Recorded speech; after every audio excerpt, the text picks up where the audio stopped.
Domenica 6 luglio si è svolta la prima prova del campionato nazionale WISP 1 a 8 GT. La gara si è tenuta alla My Candy Arena a Lentiai di Borgo Valbelluna.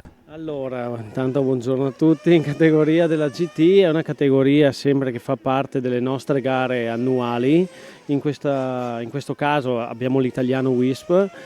Categoria GT ha sia lo scoppio sia l'elettrico, appunto. Adesso che sta girando c'è sia l'elettrico sia lo scoppio.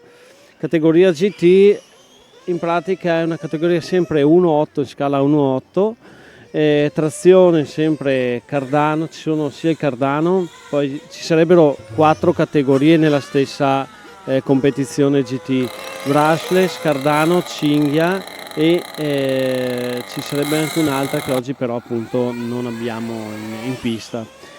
Si parla sempre di scala 1.8, gomme in lattice, quindi anche oggi ci sarà sia le qualifiche, 3 qualifiche per le brushless elettriche, 3 qualifiche per le GT a scoppio nitro e infine le finali di gara.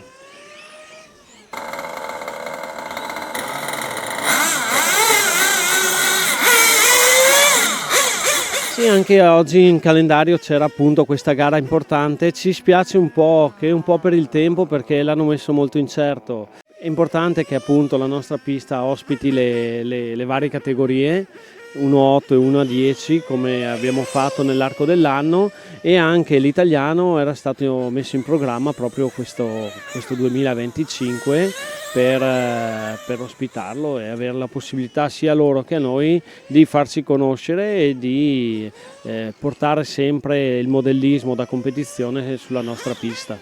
L'evento ha riunito appassionati e piloti da diverse regioni, dando il via ufficiale alla stagione 2025 del campionato.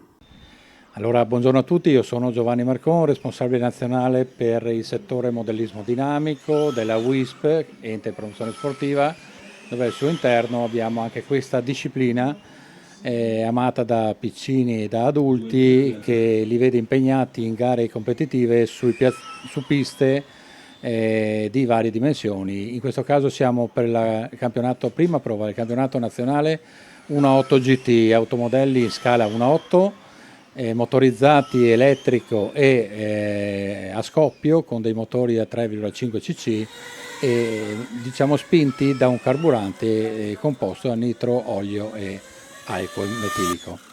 È una disciplina che diciamo è tra quelle discipline sportive considerate anche un divertimento e un gioco. In realtà in questo che noi facciamo c'è molto impegno e anche molti costi da sostenere, quindi un campionato italiano di questa portata qui porta sempre diciamo una bella immagine a chi lo fa.